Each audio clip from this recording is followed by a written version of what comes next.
people feel badly about politics. It's not just they feel divided, they feel mentally strained and exhausted. And we resonate to the words of Dr. Martin Luther King Jr., who and I'll paraphrase, who said, we hate each other because we fear each other, and we fear each other because we don't understand each other, and we don't understand each other because we don't talk to each other. And our goal with this Great Lakes Civility Project is to get people to talk to each other.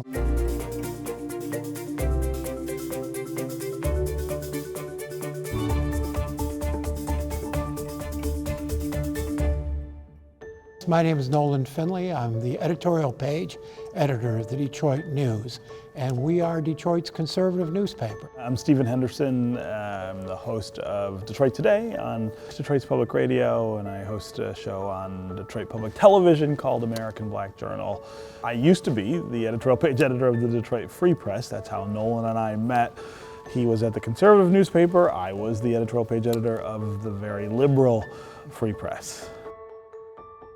I think it was really easy for people to say, well, here we got this black liberal editorial page editor on one hand and this white conservative editorial page editor on the other hand. I bet if we get them together, they'll fight. And so they did get us together, and we did, we argued. And one of the important things is that we came to an understanding early on that even though we disagree, we want the same things. The end goal is the same. We want a fairer society, a more prosperous country. We want the same outcomes. We have different views of how to get there. And I think that's where we first got the idea of the benefit of bringing people together who assumed they hated each other, assumed they had could see no value in each other, and just letting them talk to each other. Good evening. Thanks. It's a great event on a rainy night, and we appreciate you all coming out to listen to a conversation we've been having now with community groups of all sorts and all different kind of places for 3 years now. Steve's a progressive, I'm a conservative. People have remarked that, well, you two are friends despite your political differences. And I was thinking about it as maybe that we're friends because of our political differences, because it's those differences that sort of have forced us to engage and to learn to engage in a productive, civil manner. Everything in our culture right now seems to encourage the idea of winning in politics or culture or any of these things that we want to talk about, right? You've got to vanquish the other side.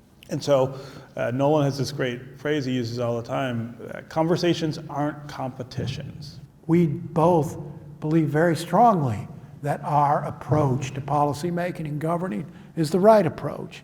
And yet we have been able over these years of our long friendship, which predates the Civility Project, to have productive discussions. So the first question we always get is, okay, so how do you do that? What are the practical ways that you interact with somebody that you disagree with in a non-awful way? How do you figure out what the space is between you that you could have these disagreements and then move on to other things? And so we've come up with 4 pillars, really, of civility, as we call it. The first is about dropping assumptions. When we meet people that we disagree with, I think, and I'm guilty of this often as well, we jump to all kinds of conclusions about who they are, what they think, where they're from, and how different it is from us. The first thing we ask people to do is don't make those assumptions. Wait and try to get to know the person before you decide who they are. The second pillar is setting reasonable expectations. One of the mistakes I think we often make when we're talking with people that we disagree with is that we think that the goal is to show them how wrong they are, right? And they're going to be, in the end, on my side instead of on the side that they're on. We talk about instead trying to extract value from understanding where that other person is coming from. Maybe it inspires you to think just a little differently about your own position. The third pillar is listening. You have to be committed to actually listening to the other person explain who they are and what they think and what their position is. And then the fourth is an investment that we ask people to make in these relationships, right? We were talking just earlier about all of the relationships that have gotten broken in the last 10 or 15 years in this country because of politics. We really talk about making the investment that says, I won't walk away from this because of the disagreement. I won't get up from the table and say, I'm done with this person, and I don't want to see them anymore, and I don't want to talk to them anymore, because I actually do value them and this exchange more than any of the things that we are talking about. And you are? Sabrina? Sabrina. My name's Noah. Noah? Noah. Noah, okay. I was raised in a Catholic household, had 5 brothers and sisters, went to a parochial school. I come from a Muslim household, so most of the values that I learned. Our motto here at the Great Lakes Civility Project is that all good people come to their opinions in the same way. They take the data, the information available, and run it through the filters of their own experiences and personal values.